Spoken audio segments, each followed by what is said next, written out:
read the second chapter of this Brihad Bhagavatam, which is written by Srila Sanatana Goswami. As we have discussed in the last session, so this is about a book where Narada is actually trying to find out who is the biggest devotee of Sri Krishna, or in other words, who has the biggest mercy. Who has the biggest mercy of Sri Krishna? Because without Krishna's mercy, we cannot be a devotee of Krishna. So, on the quest of finding who is the biggest devotee, first Narada found a Brahmana who is doing all the charity, doing all the mantras, and giving, donating food, dress to all the poor people, and doing kirtan and everything. Narada thought that he is the biggest devotee. When he met him, the Brahmana told that, I don't have much of the wealth or capacity to do all the chanting, mantras, and donate to poor people or Brahmanas. There is a king in the southern part of Ganga. So in other words, it is a Purushottama Kshetra, which is Odisha, Utkala. So there is a king who is not actually the king, the Jagannath, the non-movable deity. The Jagannath is actually the king, and the king is the servant, and he does all kind of seva, and he donates a lot of wealth, dress, food to all the poor people, all the Vaishnavas, and he has lot of pious work on his name. So by listening him, Narada went and met the king. When he met the king told that, I'm nothing. I'm just a human with all kind of threefold miseries. So all the devatas in the heaven, they don't have all kind of problems in their life. All the time they just pray to Sri Krishna, and they get all the mercy of Sri Krishna. So among all of the devatas, the biggest one is Indra, because Indra has more opulence. Even Sri Krishna took the Vanara avatar as from the same mother as Indra and become his younger brother. And he has this Airavata, elephant, Ucheshrava, horse, then Parijata tree, and all kind of opulences, which helps to maintain one with great pleasure, and that can help elevate someone to do more and more Krishna Bhakti. By listening this, Narada went and met. So he's actually going to meet Indra in the heaven, and that's the second chapter. So let's start.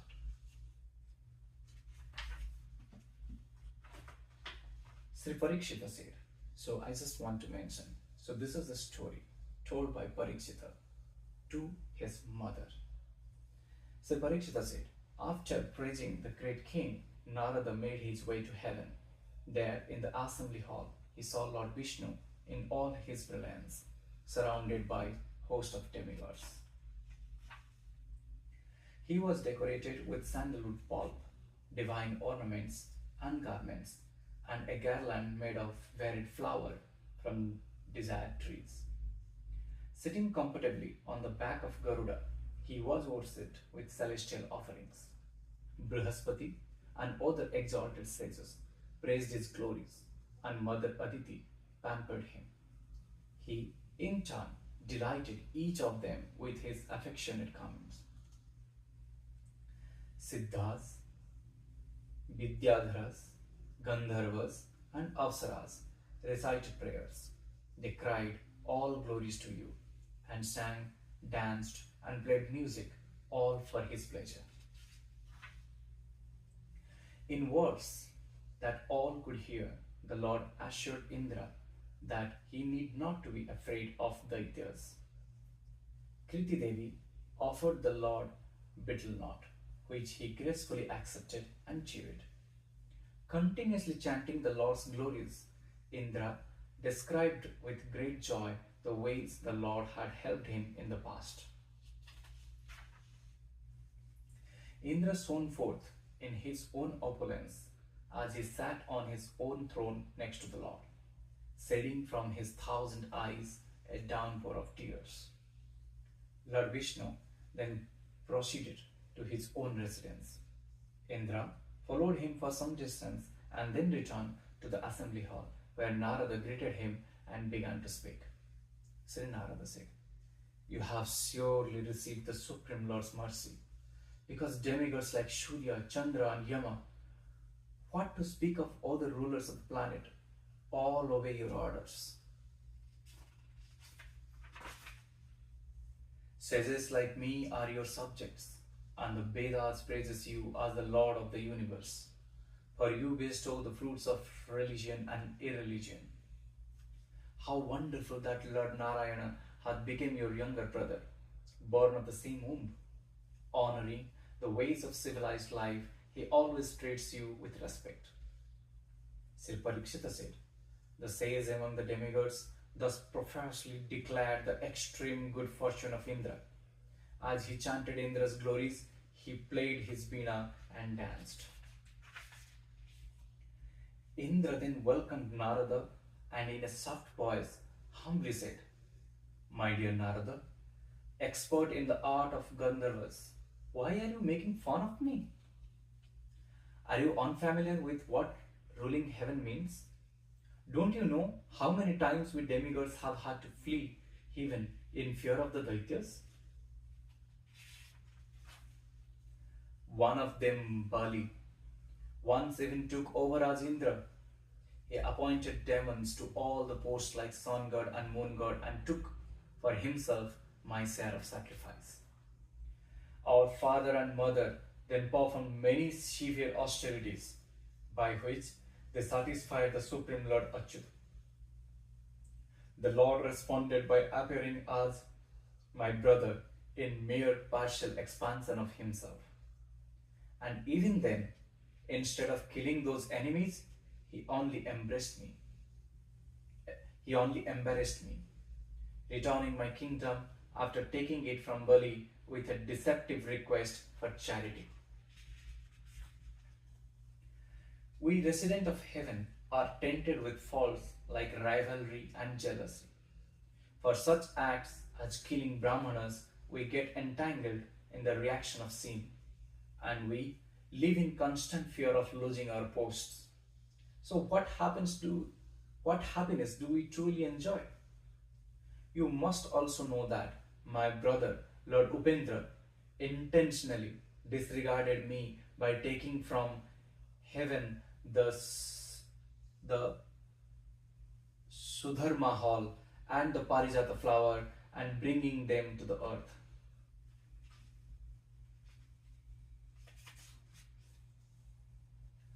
He ruined the worship the cowherds had begun offering me for many years, and he burned down my favorite forest, the vast Khandava.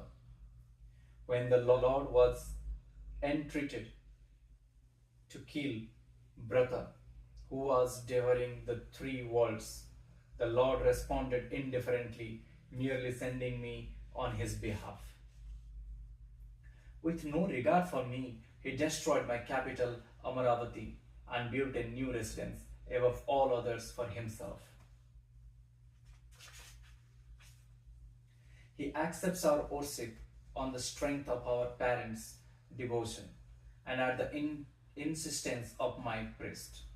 And then, after taking our offering, he at once disappears and returning to his own abode.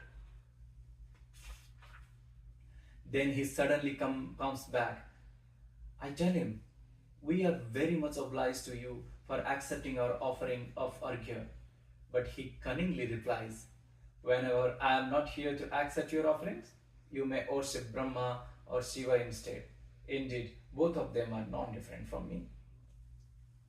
According to scriptural statements, the 3 deities, Rudra, Vishnu and Brahma, are embodiments of the same Supreme Being.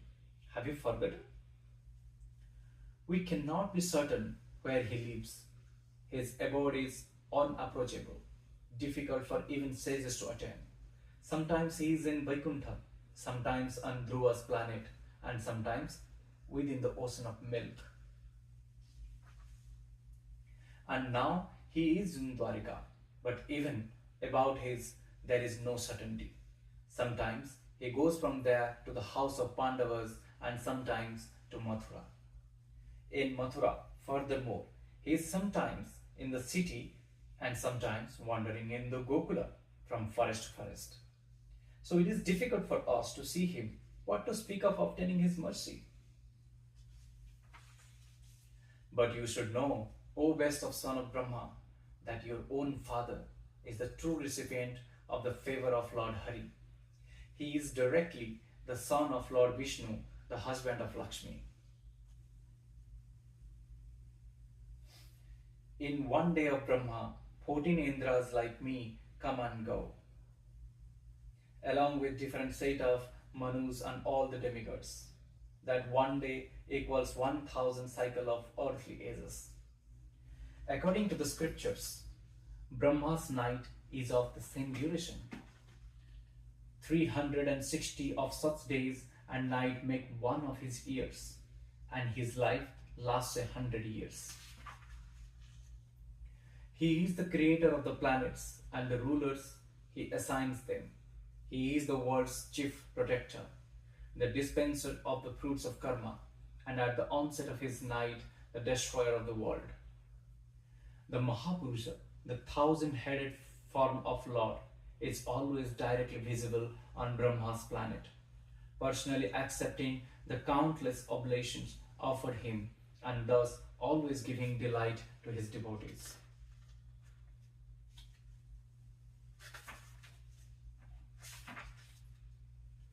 I could give you thousands of other reasons why Brahma is the real object of Sri Krishna's mercy. What more need to be said? He is in fact Krishna himself. You know this, since it is proclaimed in both Shruti and Smriti. You must also be familiar, my lord, with other aspect of Brahma's greatness and the greatness of the resident of this planet. Sri Parikshita said, having heard these words from Indra, godly Narada replied, well said, sir, well said, and hastily went to Brahma's planet.